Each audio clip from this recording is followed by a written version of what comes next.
Magandang gabi po sa lahat. Ayan, magbabalik tayo ulit dito sa ating pong nakahiligan. Ayan, andito tayo ulit para magbigay ulit ng coins. Meron kasi tayo pag-uusapan kung guys kung magkano ng kanyang bintahan po sa ating mga online selling. Ayan, magandang gabi po sa inyong lahat. Ayan, lalo na ang ating mga manunood. Ayan, babatiin ko lang ng special shoutout po si Ramil ng Cainta Rizal. Ayan, babatiin ko rin ang aking mother dyan po sa Dumpay Basista, Pangasinan po. Ayan, Soriano family.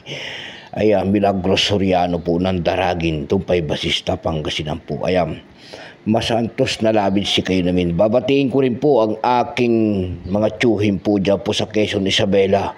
Ayan, Bernabe Binuya Pinto po, and then Uncle Melchor Briones, ay lahat ng Pinto family at saka Briones family po, and Bilen, ayan. Ayan, sa lahat po na sa Monte Quezon, Isabela, ayan, na yung bag ng Rabiyo amin. Ayan, mayroon kasi tayo pag-usapang barya guys, ayan. Ayan ang ating pag-usapang barya sa gabing ito guys, ayan. Ayan, may gas-gas siya guys, oh. Ano haba? Year 1989 po, na 1 peso po, large type, ayan, tawagin yan. Siya po si Potasio. Siya po si Jose Potasio Rizal Mercado po, ang dakila natin bayani. Ayan, pagkatalikod naman po, makikita nyo po ang isang imahe po ng tamaraw. Ayan.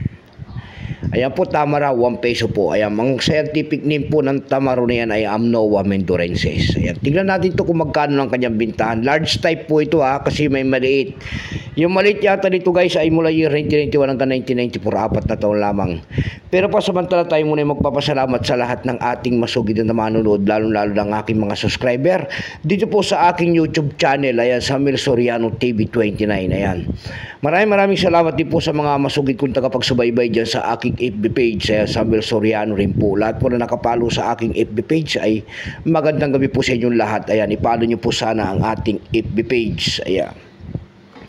At kunti lang naman din ang aking hinging pabor naman sana sa inyo guys. Ayan, malaking tulong na po sa aming mga creator po.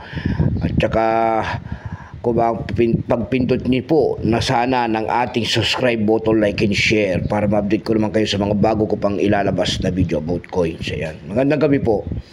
Ito po, nagsimulang years ito guys mula year 1983 hanggang year 1990. 1 peso po dyan.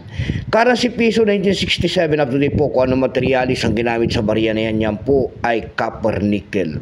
May bigat lamang itong 9.5 grams. May haba naman 29 mm. May kapal po naman itong 1.5 mm. Orientation po ay metal alignment.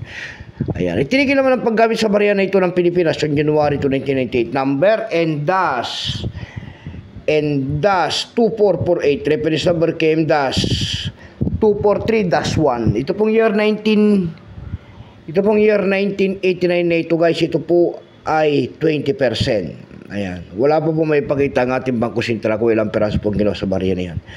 Ayan, pero may appraisal price yan kung tawagin ng ating mga kolektor doon sa ating numista. Ayan, yung kanyang verify po kung tawagin nila, nagkakahalaga yan ng 35 pesos. Yung uncirculated po nito ay nagkakahalaga yan ng 120 pesos. Pero itong ating error, ayan ay capsule lang pala natin. Iwan ko lang capsule yan.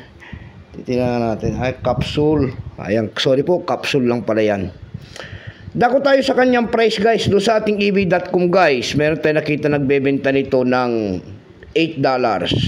Nasundan po yan ng $5. Dako naman tayo sa Carousel PH. Sa Carousel PH guys, meron tayo nakita nagbebenta nito ng 200 pesos. Nasundan po yan ng 260 pesos. Yung pinakamababa po na bintahan doon ay 99 pesos na. Ayan lang po ang aking may babagay sa inyo po sa barya na yan. Ayan, magandang gabi po. Keep safe in God bless.